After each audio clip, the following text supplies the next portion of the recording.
And welcome back, everybody, to another honestly phenomenal, amazing, and majestic episode of The Careful Boys. Today we have Savio Joseph. Hey. Oh my God! Thank you for spending the first like 45 minutes in here just blowing our minds without giving any of our fans context to who you were, why you're here. You just came in. Came in hot. Blessed us with some donuts, and then just started blowing our minds. And did you know that when you knocked on the door, we all thought it was donuts? No, we were already thinking about it. Yeah, and then Or you pizza. walked in with donuts, which is crazy. Did you know, dude, if we eat these donuts, are we going to be pulling like cards out of our mouth? I pulled a little piece of a card out. Or giant What are these things? Hey, but let's chat a little bit. Let's get to know you. do it. Yeah, oh my yeah. gosh, honestly, that was so entertaining. Thank Yo, dude, like, tell us a little bit about who you are, how you got started. I know we already talked about like you got a magic box when you were 10 years old. Yeah. You got your first job at 13, which was $100, which was $100. sick. Oh, what did your parents really want you to do? Yeah, you said you're like South Asian, right? Like, yeah. And then like, I mean, East Asian, South Asian, it don't matter. All of our parents want us to be doctors or something. I went to school. I got a degree. Oh, nice. I went to school for computer science. Okay. So it was like software world. So that was like non-negotiable with the parents. They were like, "No, you got to go to school." But they're very supportive. But they're just like, "You got to go to school." So they supported your whole magic journey, but they're like, you need a backup plan. Exactly. Yeah, okay. That's exactly what. Like my parents exactly were like that, too. exactly. Well, I don't know what he is. So I'm making it up. It's it just kind of Turkish accent, right? You need a backup plan.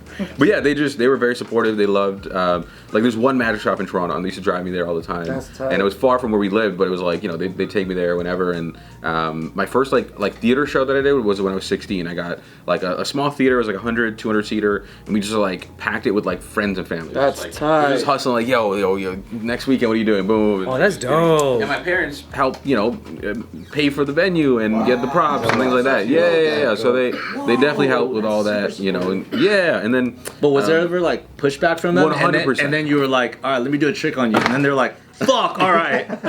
No, there's a lot of pushback because they didn't think it was gonna be like my career. Like they didn't think, I was gonna, you know what I mean? They were just supportive because they're like, oh, like he likes trying things and whatever. Like magic, let's figure it out. But then I started doing it a lot more, and then they started seeing I was like really pushing after it. And then in university when I went to study, like my grades weren't doing too hot, and they were like, it's probably the magic. And it was true because like I take like shows the night before an exam. I'd be like, screw the exam, like I'm going to do the show, and then I'll take the show and then forget. That there's a whole exam, and so they were very worried.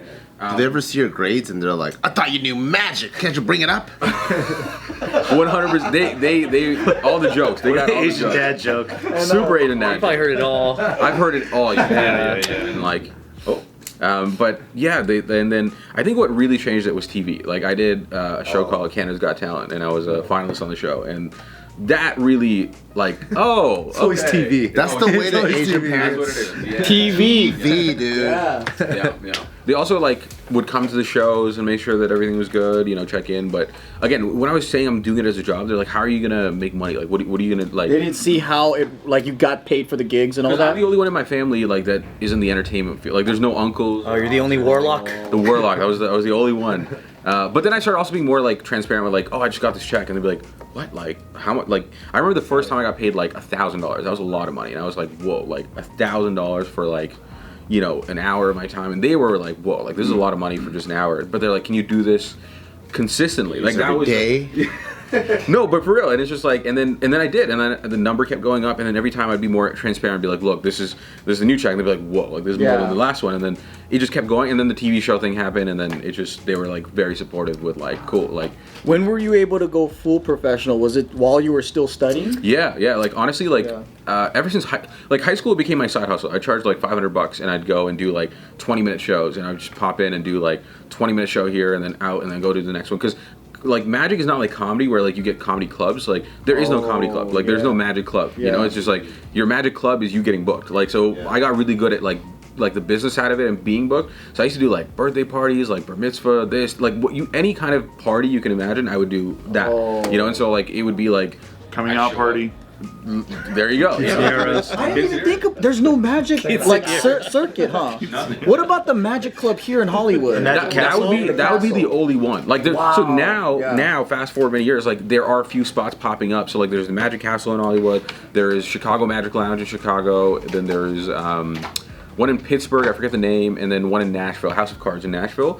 But again, I'm in Toronto. I'm like, my parents are gonna fly me out to these places. Also, being Canadian, you need a work visa to come work here, which is not a simple thing, you know. Yeah, so that made it really tough. So I just would book like the most random things, like church party, like communion, this, like anything you can think of. I would do it, and like sometimes I show up and it's just like a bunch of drunk guys in a corner. I'm like, oh, okay, like here's a card trick, and they're just like not even paying attention. But I'm like, cool, this is how I'm working. This is how I'm getting my chops up, and like I got better at dealing with people and hecklers and whatnot. You know, at a very young age. From high school. You never From do high like school, yeah. you never do like a church thing, and then they're like the devil. It's actually happened. Like, yeah, so because I started doing also hypnosis as well, and so like once I started doing that got a lot more crazy. Like I had a good friend of mine whose mom called him and was like, "Yo, like don't go to a show." Like, and I was like, "Whoa, like that's crazy." I'm like, you know, I'm not doing anything. Like this is just all science, you know. Like hypnosis is all science and how it all works. So it's What's like, the craziest like hypnosis thing you've done? the craziest hypnosis? It's hard to say because like I do a lot. Like I do a night even a show. So like I'll bring them up on stage. I'll hypnotize like 30 people, and I'll get them to do like some crazy stuff on stage. Like it's a fun show. Has anyone ever asked you to get hypnosis coaching from you so they can like hypnotize girls to want to sleep with them? Oh, like pickup stuff? No, is it Like hypnotize pickup so they could just hypnotize a woman. Hypno-pimp. Yeah. Can you they make have- Nick gay right now? He just forget that you were ever gay. Yeah, that's the best. What'd you just say? You forgot. I don't know what happened. 3 times. You tapped me 3 times. Did you have like a magician idol when you were growing up? Now even? Yeah, you know what? I think what was it? Or do you hate them all? I hate them all. You hate them all. There's definitely David beef. Blaine's a fucking hack like that. There's definitely beef in the magic community. For I sure.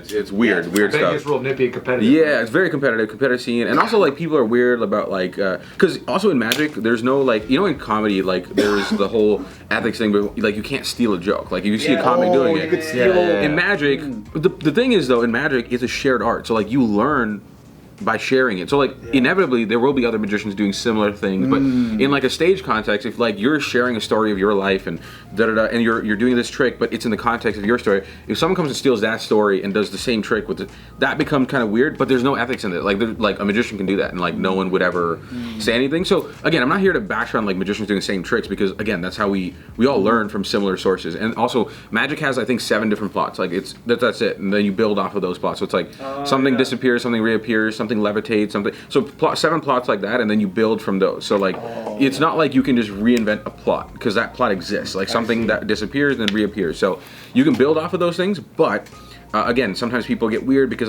you copy this, you did this, or whatever, and then also jealousy, and I think anything that exists in the entertainment industry, basically that. And I love the drama. It's funny. Yeah, especially when it's like in fields that you just don't expect. You know, like I don't know, like dog grooming or something. You know, it's like Crazy. Yeah. Do mages kind of like police themselves?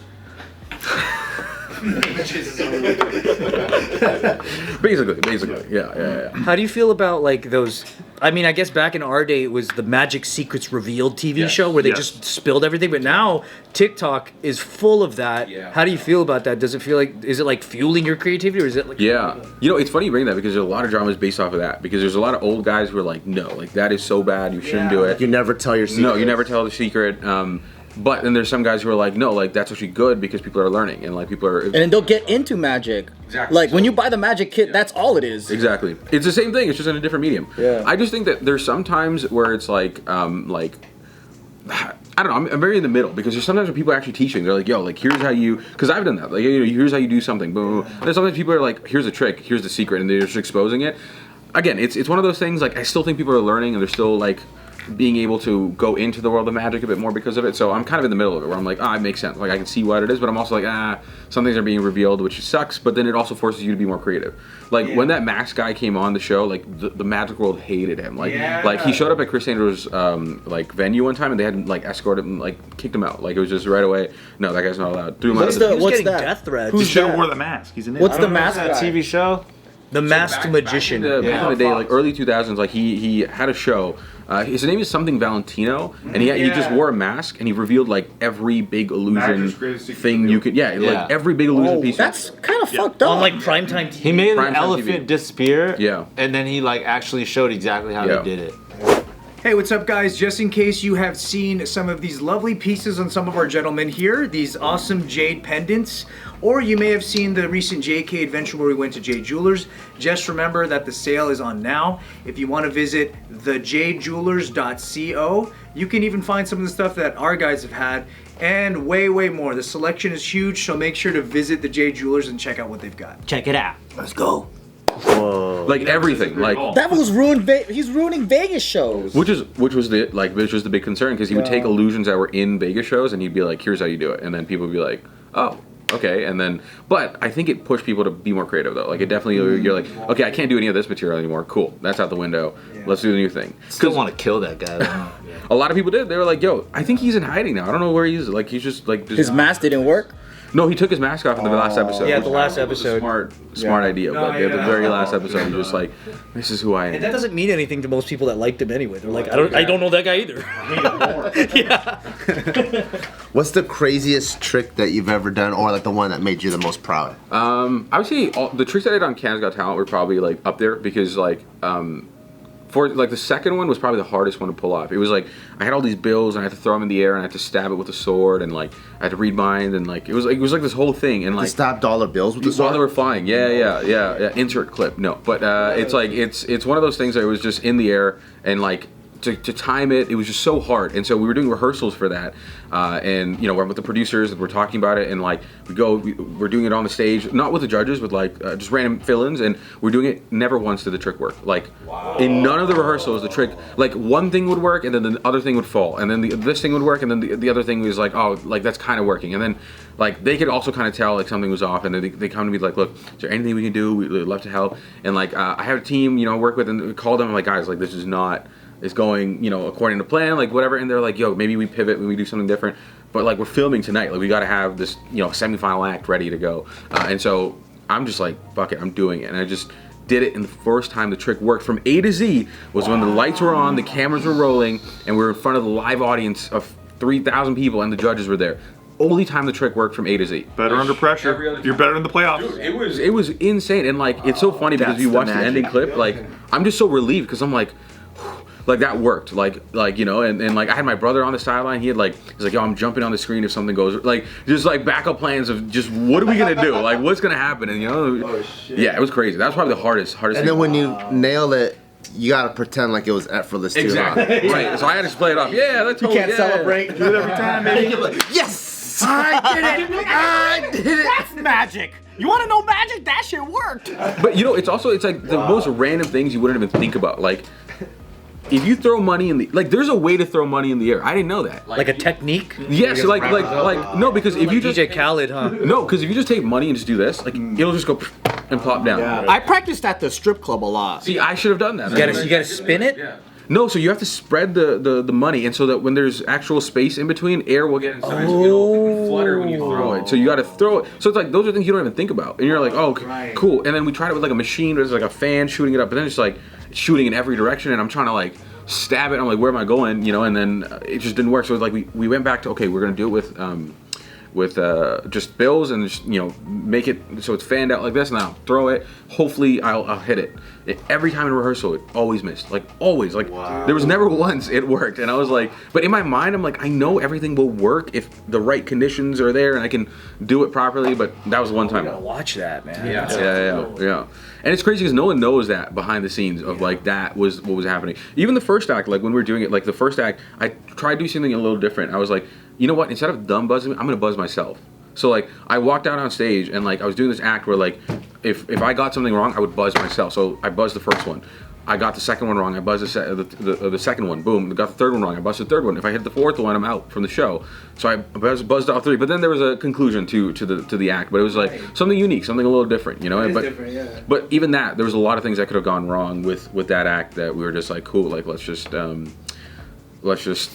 go through with it. We'll make it happen, and then that's how it worked. And then even the finale had it like there were so many things behind the scenes. Like there was one thing, like an hour before shoot, the producer comes up to me and was like, "Hey, Savio, we're so sorry, but like we're gonna have to cut the ending of your act." And I'm like, what? An hour before the finale, and I was just like right at the ending of the act. Like, Isn't we're the so sorry. ending of a magician's act like The final, yeah. Yeah. So reveal. it was like it was one of those things where You just Steve- chop someone in half and then that's it. I'm leaving him. You gotta put them back together, dog. Commercial break.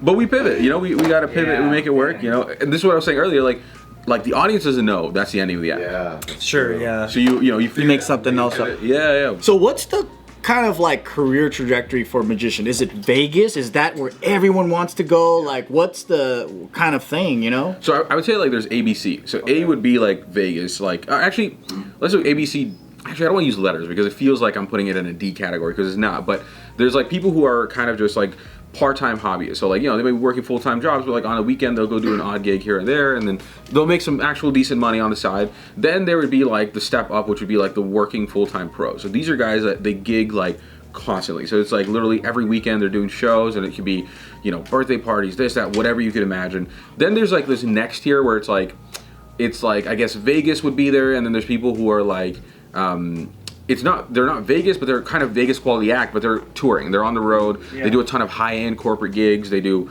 you know, theater shows, all this stuff. And then we go one more level up, which is where someone like David Blaine would be, where they're doing TV work and they're doing the touring, and their name is so big and synonymous with magic. And so They could do like a TV show around them or something. 100%. Like and so, Shin Lim. Shin Lim for sure, because he won like AGT twice, and he won the runner-up show thing. And I saw a show in Vegas and it's sick. Yeah. Really? Yes. Yeah. So he's sick. really good. Really good. his charisma's hilarious. He also won the Grand Prix of Magic. So that happens every like 3-4 years. It happens in different venues. Next year, I think it's in Italy or something like that. I think. Wow. Yeah, it's pretty crazy. Like you'd see like the most technically gifted guys come out there and perform. But the thing is, in the magic world, I think this is true in a lot of fields. But like a lot of people who are technically talented aren't always good with the business as well. So sometimes you'll actually never hear of these really technically gifted people because like they never figured out the marketing, the business, the whatever side. Heard that. No, that's true though. And they're like the ones that are like probably like a shoemaker or something, and then you've got to seek them out, and you're like, hey, can you teach me? And he goes, I don't fucking do that shit. And then you're like, please teach me, right? It's like the Kung Fu Master. Shoe master, kung fu master. That's it. Like, do you still have enjoyment when you watch other magicians, or can you not unsee the? No, I love it. Especially when I get fooled. It's the best feeling in the world. Yeah. I just saw Justin Willman. Have you guys seen? He's on Netflix. He's one of those guys who's now like transcending that one to the next to the TV world and like being able to do that stuff. Justin Willman. Really good guy. I saw him this past week. I saw him in Ohio. I was doing a show there. He was also performing. I went to go see his show. Man, that guy is crazy. Phenomenal. So like you're following along and you're probably it's gonna go this way, but then he like turns it on you. He's very creative with the way he like sets up plots and ploys, because you'll do it in a way where it might be something like traditional. You're like, oh, it's going in that direction, but then midway through, boom, it switches. And you're like, whoa, like how did that even happen? So very, very, very sick guy. And again, like there's only a few people like that who are able to transcend to that level of like TV media. Because the magic world, like again, how many TV magicians can you guys name? Like if you had to right now. Chris Angle. All more from the '90s in my mind. David Blake. Yeah, Penn and Teller. The guy that got eaten by a tiger. Max King. That guy's magician, Siegfried and Roy? Yeah. I thought they were just. What do you mean? I thought they were just lion tamers. No, they would produce a lion, like it would appear. What do you think they did their whole show? So that was like 5 people. I thought they danced gay.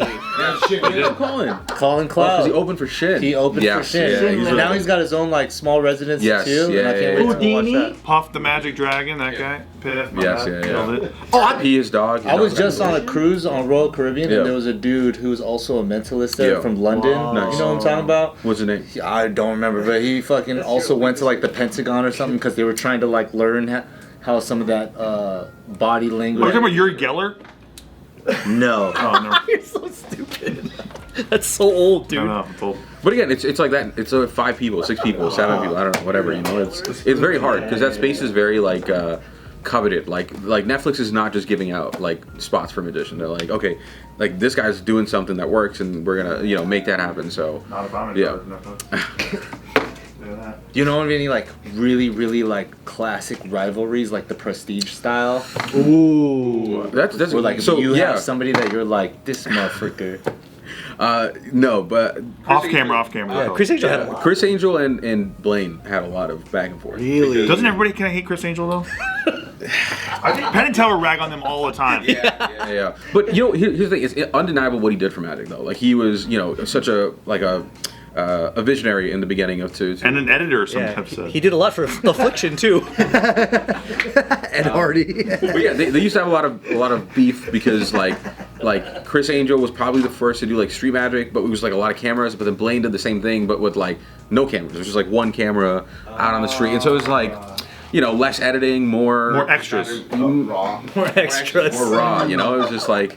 So there's always that kind of drama, but then outside of that, like there is drama, but they keep it all like behind the scenes. Like, you know, they don't like airing it out because then it becomes like, you know, too much. You know, and so They're professional. But if you watch a Penn and Teller show, they shit all over Chris Angel from the minute it starts to the minute it ends. Penn and Teller, I could just watch them talk even Me without too. magic. Do you like They're the, so did you hilarious. like that Fool Us program? I love it. I'm working on a spot. Hopefully next year, you know. Oh, They're really? the Oh, best. that's I love them. Yeah, so fingers crossed. I mean, again, it's one of those things with TV. Like you never know. Like it could be like you try and they're just like, yep, no thanks, and you're like, oh great, thanks. Like with Canada's Got Talent, people don't know this, but I auditioned for America's Got Talent for like 4 years in a row and I never got it. And then and then at the very end, Canada's Got Talent came. I was like, whoa, like this might be. But I was ready when Canada's Got Talent came. I was like, oh, I got it. Like it makes sense now because the world of TV and especially reality TV, it's such a weird like thing. Like, you know, most people don't get it. Like they don't understand how it works. Like you think that you just show up and then you walk in and you audition in front of the judges. It does not work that way. You gotta, it's a whole process behind the scenes. You gotta submit stuff and whatnot. And so I learned a lot of that, and then eventually it happened. So again, there's a lot of no's, and then eventually something works out. You know, like cool. What's your favorite televised magic trick of all time? Favorite televised magic trick? That is so tough. I mean, the Statue of Liberty disappearing was pretty cool. Yes. With Those are those big Copperfield. ones from David Copperman. I think Blaine though. Blaine, like a lot of Blaine specials are super cool. Like what he's able to do and what he's been able to. Do you like doing those kinds of tricks? The ones where you're like in a tank and you have like a time limit? It's like a challenge. I mean, here's the thing. I think Well, I'm gonna freeze myself for 36 hours. basically. Do you like those ones I for do, yourself? I do. Like, there's a couple that I've worked on that, like, my thing is I would never put myself in a position where, like I could actually die. Like, that. Yeah, that's not magic. Not, yeah, it's not How about magic. throwing knives at hot girls? That's just freaking Beijing. Yeah. And it's just too much. I would like, I've tried some underwater stuff, and it's very risky. Underwater stuff is very risky. There's been a lot of guys who've, unfortunate things have happened because you're trying stuff in like, water is something you don't play with, you know? Like, you gotta be really dialed in. My thing is, there are a couple of things that I feel a lot more comfortable with, where if the right team is around it, it will make sense. Like, I'll give you an example. Like, there was a magician who died many years ago because he wanted to do the buried alive stunt, which is essentially you go in a coffin and you're buried alive under whatever. He wanted to like step it up a notch, and he wanted to use concrete. And so they had him in a box, and then they started pouring concrete in, and then like the time passed, and they're like, yo, like he's not coming out. What happened was the engineers, whoever built the box, didn't like account for the weight of the concrete properly, and he collapsed within minutes. He was like, they didn't have to wait the whole time. Like within minutes, he was gone. Yeah. Like it smashed him. Yeah. Wow. Did you hear about the magician who flew too high? Flew too high. He flew way too high. He got cold up there and he froze up there. In the atmosphere, dude. He flew way too high. What is that? He flew so high, he suffocated. He floated, he levitated too. Yeah, way too high. Oh, stupid. What about like the thing that Blaine did where he coughed up the frog on Rogan? That's real. That's real. So he swallowed a frog. Yeah. That's. Is that considered magic still, or is that? No, cause you know what? Blaine is very much on the border of magic and like stunt and like real life kind of stuff. Like that's not a trick. Like that's just a skill. He just swallowed. He's like a frog. Jackass, but you're serious the whole time. Yeah. I take it very seriously. How many frogs do you think David Blaine pooped out before? How many frogs has he killed? When he did that on Rogan, was it in the beginning of the podcast? Yeah, he was like, hold on real quick, I gotta drink a ton of water. Yeah. He's like drinking water, he's like, blah. And the frog comes Because out. you can only hold it in there for a certain amount of time. Like What the? Before the stomach acid. because there's stomach acid, right? So you want to make sure. So how that works is like you actually need to fast, because if you don't fast, the stomach acid will. Yeah. It's a whole thing. He's crazy. Like Blaine, I've seen Blaine live before. He's unreal. Like he's just not real. It's like you're so hungry. Han Solo, dude. He made Han Solo. He's like, get out of my fucking house. Oh, with You see that Harrison one? Ford? Yeah. Yeah.